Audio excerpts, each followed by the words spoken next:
اپنے گھر میں بھی بیٹھا ہوگا نا وہاں ذلیل کر دے گا کہ تھوڑا وقت دین کو دو اور تھوڑا اپنی ضروریات کو دو. لیکن رمضان کا جو آفر آیا ہے ان لوگوں کے لیے جو مسجدوں سے بیزار کہ ہیں. جو کائنات کو بنانے والا ہے وہ اگر ہمارے ساتھ ہے تو ایسی کئی کائنات بنوا لیں گے.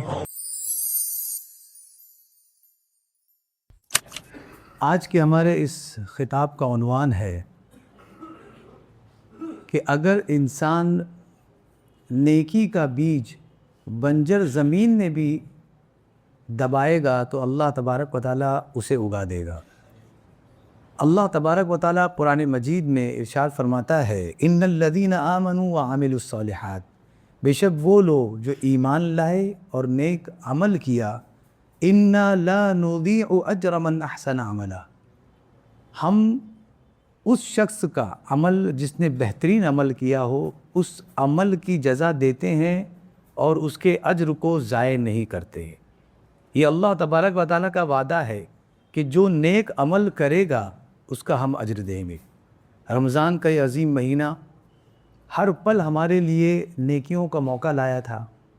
اب یہ رمضان کا مہینہ کاؤنٹ ڈاؤن پر شروع ہو گیا ہے. اب ہم یہ دن گن رہے ہیں کہ کب یہ رمضان ہم سے رخصت ہو جائے گا. تو یقیناً یہ بہت عظیم مہینہ ہے اور یہ خوش قسمتی ہے ہم اور آپ کی کہ ہم اس مہینے میں ہیں اور اس مہینے کی ہم نے خوب برکات کو لوٹا ہے.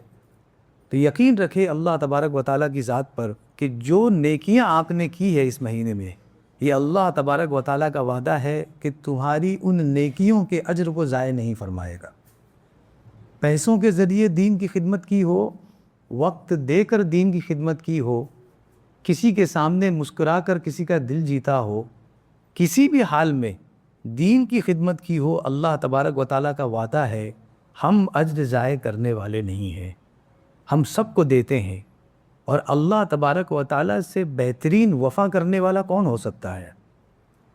لا یخلف المیعاد، اللہ تبارک و تعالیٰ وعدہ خلافی نہیں کرتا، جو وعدہ فرماتا ہے اسے دیتا ہے. اس آیت کریمہ میں فرمایا گیا من احسن عملا، جس نے نیک عمل کیا.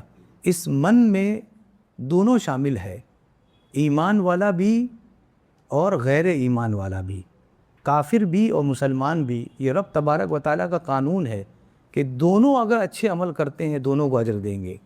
بس فرق اتنا ہے کہ ایمان والے کو اللہ تبارک و تعالیٰ دنیا میں بھی دیتا ہے، آخرت میں بھی دے گا. لیکن کافر کو اللہ تبارک و تعالیٰ دنیا میں اگر کوئی اچھا عمل کرتا ہے، کوئی خیرات کا کام کرتا ہے تو اللہ تبارک و تعالیٰ دنیا میں اس کو اجر دیتا ہے. قیامت میں اس کے لیے کوئی اجر نہیں ہوگا، کیونکہ قیامت میں اگر اجر پانا ہے تو اس کے لیے عمل صالح کے ساتھ ساتھ ایمان شرط ہے. اگر ایمان نہیں ہے لاکھ عمل صالح کر لیں تو قیامت میں اس کا کوئی فائدہ نہیں. پھر بھی غور کریں اللہ تبارک و تعالیٰ کی رحمت پر کہ اس دنیا میں اگر اس پر ایمان نہ رکھنے والا اگر عمل صالح کر رہا ہے، نیک عمل کر رہا ہے اس کی نگاہ میں، تو اللہ تبارک و تعالیٰ دنیا میں بھی اسے محروم نہیں کرتا. لیکن آخرت میں کیا ہے؟ فرمایا وَقَدِمْنَا إِلَى مَا عَمِلُوا مِنْ عَمَلٍ فَجَعَلْنَاهُ هَبَاءً مَنْثُورًا، اور جو بھی عمل وہ ان لوگوں نے کیا ہوگا کافروں نے، ہم اس عمل کے پاس آئیں گے اور اسے بکھرا ہوا کر دیں گے. هَبَاءً مَنْثُورًا، بکھرے ہوئے ذروں کی طرح کر دیں گے. روشن دان سے جب گھر میں روشنی آتی ہے سورج کی تو ہم اس روشنی کے اندر دیکھتے ہیں چھوٹے چھوٹے ذرات کو، چھوٹے چھوٹے ذرات ہوتے ہیں بکھرے ہوئے. اللہ فرماتا ہے مثال دے کر ایسے ذرے کر دیں گے اس کے اعمال کو، کوئی کام کا نہیں اس کا عمل. بس شرط یہ ہے کہ اگر وہ ایمان لا لے تو اس کا عمل بہت قیمتی ہو جائے گا اللہ تبارک و تعالیٰ کے نزدیک. اور پھر فرماتا ہے وَنَضَعُ الْمَوَازِينَ الْقِسْطَ لِيَوْمِ الْقِيَامَةِ، اور ہم بروز قیامت ترازو کو رکھیں گے. فَلَا تُظْلَمُ نَفْسٌ شَيْئًا، تو کسی بھی جان پر کچھ بھی ظلم نہیں ہوگا، سب کو برابر تولا جائے گا. جو عمل جس نے کیا ہے اس کو وہ ملے گا. کوئی یہ سوچتا ہو کہ شاید میں نے کوئی دان کیا تھا، کسی کی خوشی کا سبب بنا تھا، اس وقت کوئی موجود نہیں تھا، تو اللہ تبارک و تعالیٰ ارشاد فرماتا ہے وَإِن كَانَ مِثْقَالَ حَبَّةٍ مِّنْ خَرْدَلٍ، اگر رائی کے دانے کے برابر بھی اگر کوئی چیز کی ہوگی أَتَيْنَا بِهَا، ہم اس کا بھی اجر لے آئیں گے، اسے بھی اس کو دیں گے. یہ نہ سمجھے کہ ہم غافل ہیں، ہماری نگاہوں میں سب کچھ ہے، ہر چیز ہماری سرویلنس میں چل رہی ہے. وَكَفَى بِنَا حَاسِبِينَ، اور ہم حساب کرنے کے لیے کافی ہے. ہم سے بہتر کون حساب کرے گا؟ جس نے دیا ہے وہی حساب لے تو اس سے بہتر حساب کرنے والا کون ہو سکتا ہے؟ یہ اللہ تبارک و تعالیٰ کا وعدہ ہے ان لوگوں کے لیے جنہوں نے کار خیر کیا، اور اللہ تبارک و تعالیٰ اس کار خیر کے بدلے میں اسے اجر جزیل عطا فرمائے گا. اس امید کے ساتھ بندہ نیک اعمال کرے کہ میرا رب غنی ہے، بے نیاز ہے، میں جو بھی نیک عمل کر رہا ہوں میری دنیا اور میری آخرت سنوارنے کے لیے، تو اللہ تبارک و تعالیٰ اسے نوازے گا. اور ہمیشہ یاد رکھے، بعض اوقات ہمیں ایسا لگتا ہے کہ میں نے کافی نیکیاں کی، بہت سخاوت کی، لیکن اس کا پے بیک ہمیں نہیں ملا. ہمیں ایسا ہی بنایا گیا ہے اللہ تبارک و تعالیٰ نے کہ ہم ہر چیز مطلب کے لیے کرتے ہیں، اور اسی لیے ہر نیکی پر اجر رکھا ہے، کیونکہ پروگرامنگ ہی ایسی ہوئی ہے کہ بغیر مطلب کے انسان ہلتا نہیں ہے. دین کے معاملے میں بھی جب وہ کچھ کرتا ہے تو اللہ اس کو اجر دیتا ہے، کیونکہ اسے بنایا ہی ایسا گیا ہے کہ بغیر مطلب کہ وہ ٹس سے مس نہ ہو، تو اللہ تبارک و تعالیٰ اسے نیکیاں دیتا ہے. لیکن بعض اوقات ہم دیکھتے ہیں کہ بندہ اعمال صالحہ کرتا ہے اور اسے یہ شکوہ ہوتا ہے کہ میں نے تو بہت نیک کام کیے زندگی میں، لیکن اس کا اجر، بدلہ، پے بیک ہمیں ملا ہی نہیں. تو یاد رکھیں، آپ کو وہ ملے نہ ملے قیامت میں تو ملے گا، اور جو یہاں مل گیا وہ بس یہیں رہ جائے گا. اور جو قیامت کے لیے رکھ دیا گیا، یقین مانیے قیامت میں ایک نیکی کے لیے انسان بھٹکتا پھرے گا، کوئی ساتھ نہیں دے گا. یوم یفر المرء من اخیہ وامہ وابیہ، یہ وہ دن ہوگا جس دن بھائی بھائی سے بھاگے گا، وامہ وابیہ، اور اپنے ماں سے اور اپنے باپ سے بھاگے گا، وصاحبتہ واخیہ، اور اپنی بیوی سے بھاگے گا. یہ وہ دن ہوگا، اور اس دن ہماری یہ نیکی کام آئے گی. دوسری صورت اللہ تبارک و تعالیٰ نے بیان فرمائی کہ اگرچہ تم نے نیکی کی ہے تو تم کبھی بھی اس بدگمانی میں نہ پڑنا کہ اس نیکی کا بدلہ تمہیں نہیں ملا، آنے والی نسلوں میں یہ نیکی ٹرانسفر کر دی جائے گی. آنے والی نسلوں میں ہم سوچتے ہیں نا کہ یار ہم نے تو اتنی محنت نہیں کی، پھر ہمیں اتنی ترقی کیوں مل رہی ہے؟ ہمارے باپ دادا تو بیچارے کھٹیا پر سوتے تھے، آج ہمارے ہر سال نیا بیڈ آ رہا ہے. تو یہ کہاں سے فراوانی آ رہی ہے؟ یہ ہمارے والدین، ہمارے باپ دادا کی نیکیاں ہیں جسے ہم لوٹ رہے ہیں. تو وہ اگر سوچتے ہو کہ ہم نے کوئی نیکی کی اور اس کا بدلہ نہیں ملا، تو انہیں یقین رکھنا چاہیے یہ بدلہ ان کو ملے گا جو تمہارے جگر کے ٹکڑے ہیں. انسان محنت کیوں کرتا ہے؟ اپنے بچوں کو کھلانے کے لیے، لیکن اللہ تبارک و تعالیٰ کا وعدہ ہے جب تک تم ہو تبھی تو پال پاؤ گے، اور جب تم چلے جاؤ گے تو کون خیال رکھے گا؟ اس کے بعد ہم ہے قدیم حی قیوم، جسے نیند تک کیا، نیند کی اونگ بھی نہیں آتی. ہم جب خیال رکھنے آ جائے تو سوچو تمہاری فیملی، تمہارے لوگ کتنے محفوظ ہیں. سورۃ الکہف میں ایک واقعہ بہت مشہور ہے جس میں حضرت خضر علیہ السلام اور حضرت موسیٰ علیہ السلام ایک گاؤں میں جاتے ہیں، اور گاؤں میں جانے کے بعد گاؤں والوں سے وہ پناہ مانگتے ہیں اور کہتے ہیں کہ ہمیں کچھ دیر کے لیے رکنے کے لیے موقع مل جائے. کوئی انسان ان کو رکاتا نہیں، نہ کوئی کھانے کے لیے پوچھتا ہے، کوئی مہمان نوازی بھی نہیں کرتا ان لوگوں.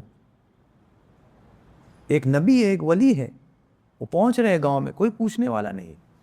بہرحال کچھ دور جانے کے بعد وہاں پر وہ دیکھتے ہیں کہ ایک گھر ہے اور اس گھر کی دیوار گر رہی ہے. تو حضرت خضر علیہ السلام کو حکم ہوا اللہ تبارک و تعالیٰ کی جانب سے کہ اس گھر کی دیوار کی مرمت آپ کو کرنی ہے. حضرت خضر علیہ السلام فوراً آگے بڑھے، اس دیوار کی مرمت کر دی. حضرت موسیٰ علیہ السلام نے فرمایا کہ یہ تو عجیب سا معاملہ ہے، ان گاؤں والوں نے ہمیں پانی کے لیے نہیں پوچھا، اور اب ان گاؤں والوں میں سے کسی ایک گھر کی دیوار گر رہی ہے، تم اسے بنانے چلے جاتے. کم سے کم اجرت تو لے لیتے، کم سے کم اجرت لے لیتے. حضرت خضر علیہ السلام نے فرمایا کہ یہ میرے رب کا حکم ہے اور میں کچھ نہیں جانتا. بعد میں جب اصرار بہت ہوا اور دونوں کے درمیان فراق ہو گیا، جدائی ہو گئی، تب حضرت موسیٰ علیہ السلام کو حضرت خضر علیہ السلام نے حقیقت سے روشناس کروایا اور بتایا کہ یہ میرے رب کی حکمت تھی. حکمت یہ تھی، وہ جو دیوار تھی اور وہ جو گھر تھا وہ 2 یتیم بچوں کا گھر تھا، اور اس دیوار کے نیچے اس کے آباء و اجداد نے کچھ سونا رکھا تھا کہ آنے والے دنوں میں ہمارے ان بچوں کے لیے کام آئے گا. اگر ہم نہ رہے تو ہمارے بچوں کا کون دیکھ بھال کرنے والا ہوگا؟ تو ان لوگوں نے وہ سونا و جائیداد زمین میں دفن کر دی تھی تاکہ وہ ان کو آنے والے دنوں میں کام آئے. اور وہ سونا جو ہے اسی دیوار کے نیچے ہی تھا. اگر دیوار گرتی سونا نظر آنے لگتا، اور سونا اگر نظر آ جاتا تو یہ گاؤں والے جو مہمان نوازی نہیں کرنا چاہتے، کسی کو پوچھتے نہیں، یہ ان کا مال ہڑپ کر جاتے. بہت ممکن تھا. اسی لیے اللہ تبارک و تعالیٰ نے اپنے نبی کو اور اپنے ولی کو بھیجا ان بچوں کے مال کی حفاظت کے لیے کہ جن کے باپ دادا نیک تھے. ذرا سوچیے آپ، وہ تو چھوٹے بچے ہیں، یتیم ہیں، ان کے باپ دادا نیک تھے، ان کے مال کی حفاظت کے لیے اللہ تبارک و تعالیٰ نے بھیج دیا اپنے نبی کو اور اپنے ولی کو. مفسرین فرماتے ہیں کہ بہت گہرائی میں جانے کے بعد ہمیں اس بات کا پتہ چلا کہ قرآن مجید میں آیا کہ کانا ابوہما صالحا، کہ وہ دونوں یتیم بچے جو تھے ان کے باپ یعنی والدین جو تھے وہ نیک تھے. یہ قرآن مجید کا ترجمہ ہے. لیکن مفسرین فرماتے ہیں جب ہم نے تحقیق کی تو پتہ چلا کہ وہ جو باپ ہے، ماں باپ جو بات ہو رہی ہے، وہ کب کی بات ہو رہی ہے؟ پیچھے 7 نسلوں پہلے جو تھے نا نیک تھے، وہ ان کے باپ دادا نہیں تھے. 7 پشت پہلے کوئی باپ دادا تھے جو نیک تھے، اور وہ نیکی ٹرانسفر ہوتے ہوتے ہوتے ہوتے ان بچوں تک آئی. ایسا انشورنس کون دے سکتا ہے بتائیے؟ ہمارے یہاں جو انشورنس بچتا ہے وہ کون سا ہے؟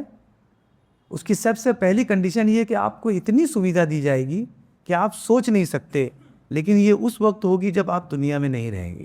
یہ پہلی شرط ہے. انشورنس کا مطلب کیا ہے؟ آپ مر جائیں گے تو آپ کے بچوں کو ملے گا. اور اللہ تبارک و تعالیٰ کیا فرماتا ہے کہ تم رہو نہ رہو، اگر ہمارے لیے کار خیر کیا ہے تمہارا کار خیر رائے گا نہیں جائے گا. ہم اس کی حفاظت کرنے والے ہیں. اس لیے رمضان کے اس مہینوں کو ہم بہت اہمیت کی نگاہ سے دیکھیں اور اس میں وہ نیکی کر جائیں، اور یہ سوچ کر کریں کہ ہمیں نہ بھی ملے تو ہماری آنے والی نسلوں کو ملے گا. یہ سوچ کر ہم نیکی کریں، اور یہی ہمارے لیے فائدہ مند ہے. ہم یہ سوچتے ہیں کہ ہمیں کیوں نہیں مل رہا ہے. اللہ کی حکمت سے مت لڑو، اللہ کی حکمت سے لڑنے کی کوشش مت کرو. جو وہ کہہ دے اور جو کر دے اس پر سر تسلیم خم کر دو، پرسکون زندگی جیو گے. وہ تمہارے لیے بہتر نہیں تھا، تمہاری آنے والی نسل کے لیے بہتر تھا، وہاں ٹرانسفر کر دیا. اور اللہ تبارک و تعالیٰ دکھاتا بھی ہے دوسروں کو دے کر کہ دیکھو ان کو وقت سے پہلے میں نے دیا، اتنا رویا، دعا کیا، ہم نے دے دیا، آج جی کا جنجال بن گیا، وہ ساری دولت جی کا جنجال بن گئی. تو اللہ تبارک و تعالیٰ جو بانٹتا ہے وہ بہترین مقدار سے بانٹتا ہے. وہ نہ زیادہ ہوتا ہے نہ کم ہوتا ہے، اس کی حکمت کے مطابق ہوتا ہے. بس شرط یہ کہ بندہ راضی ہو جائے، اور جب بھی نیکی کرے تو یہ سوچ کر کرے کہ یہ نیکی میں خود کے لیے بھی کر رہا ہوں اور اپنی آنے والی نسل کے لیے بھی یہ نیکی کر رہا ہوں. حضرت عبداللہ ابن مسعود رضی اللہ تعالیٰ عنہ عبادت کرتے، قیام اللیل کرتے، رات میں عبادت کرتے، اور جب رات میں کھڑے ہوتے نماز پڑھنے کے لیے تو جب نماز سے سلام پھیرتے تو آپ کے قریبی آپ کا بیٹا لیٹا ہوتا، اور آپ اپنے بیٹی کی طرف اشارہ کر کے کہتے بیٹا یہ سب عبادت تمہارے لیے کر رہا ہوں، کہ میری یہ میرا رات کا جاگنا، میری عبادت میرے تو کام آئے گا ہی قبر میں، حشر میں، لیکن میں یہ تمہارے لیے کر رہا ہوں. تو بعض اوقات ایسا ہوتا ہے کہ ہم اپنے بچوں کی بہت تربیت کرتے ہیں، بہت خیال رکھتے ہیں، لیکن ان کے اندر وہ بدلاؤ نہیں آتا. وجہ کیا ہوتی ہے کہ ہم نے ان کے لیے دعا نہیں کی. تو تربیت کے ساتھ ساتھ دعا بھی کریں. سب کچھ تعلیم اور تربیت سے نہیں ہوتا. یہ ماں باپ کا لگاؤ اور ان کی دعا، ان کی جو چاہت ہوتی ہے، تو بچہ بالکل ہاتھ سے چلا جائے لیکن ماں باپ کے آنسو اپنے بچوں کی اصلاح کے لیے نکل جائے تو نیک بن جاتا ہے. اور ہمیشہ یقین یاد رکھیے کہ بچوں کا نیک ہونا ہی ہمارے لیے جنت کا ضمانت ہے. ہماری جنت کی ضمانت یہ ہے کہ ہمارے بچے نیک ہے. تو ہم جو نسل چھوڑ کر جا رہے ہیں، اگر وہ برائی پھیلائے گی تو ظاہر سی بات ہے، اگر وہ نسل نیکی کرتی تو ہمیں فائدہ ملتا ہے، تو برائی کرے گی تو سوچے کیا ہو. تو اللہ تبارک و تعالیٰ کی بارگاہ میں جب بھی نیکی کرنے کا موقع ملے تو اسے کر جائیں. یہ نہ سوچے کہ کوئی دیکھ نہیں رہا ہے، اتنی چھوٹی نیکی ہے، یہ کبھی نہ سوچے. اللہ کے رسول صلی اللہ علیہ وسلم کی بارگاہ میں ایک شخص آیا، اس نے 2 لاکھ درہم دے دی، اور ایک شخص آیا اس نے 2 درہم دیے بطور چندہ. جنگ کے لیے چندہ جمع کیا جا رہا ہے. اللہ کے رسول صلی اللہ علیہ وسلم ارشاد فرماتے ہیں قد غلب درہمان علی 200 درہم، 2 درہم 2 لاکھ درہم پر فائز ہو گئے. 2 لاکھ درہم، 2 درہم اور 2 لاکھ درہم کہاں ہے؟ اللہ کے ہاں بہت ہے خزانے میں، لیکن اللہ تبارک و تعالیٰ بندوں کو ان کی حیثیت کے اعتبار سے دیتا ہے. وہ ایسے ہی نہیں کھول کے دے دیتا کہ بندہ گمراہ ہو جائے. تو جو ہمیں مل رہا ہے یہ ہماری نیکیوں کا بدلہ ہے. نیکیاں کریں اور نیکی کرتے وقت ہمیشہ یہ سوچے اللہ تبارک و تعالیٰ اس کا اجر جزیل ہمیں عطا فرمائے گا، ہمیں نہ دے ہماری آنے والی نسلوں کو دے گا. اس لیے نیکی کا بیج بوتے رہیں، چاہے آپ کو لگے کہ نہیں لگے کہ یہ کوئی دیکھ رہا ہے نہیں دیکھ رہا ہے، اللہ رب العزت دیکھ رہا ہے اور اس کا فائدہ ضرور دے گا. رب تبارک و تعالیٰ کی بارگاہ میں دعا ہے کہ ہم سب کو اعمال صالحہ کرنے کی توفیق رفیق عطا فرمائے، اسلام پر مضبوطی سے قائم رہنے کی توفیق رفیق عطا فرمائے، اللہ رب العزت کی ذات پر یقین اور ایمان رکھنے کی توفیق رفیق عطا فرمائے. مولا کریم جہاں کہیں بھی مسلمانان عالم پریشان ہو، مولا کریم اپنے فضل و کرم سے ان کی تمام پریشانیوں کو دور فرما، اور ہم سب کو کہنے سننے سے زیادہ اس پر عمل کی توفیق رفیق عطا فرما. وصلی اللہ تعالی علی خیر خلقہ محمد وعلی آلہ وصحبہ اجمعین.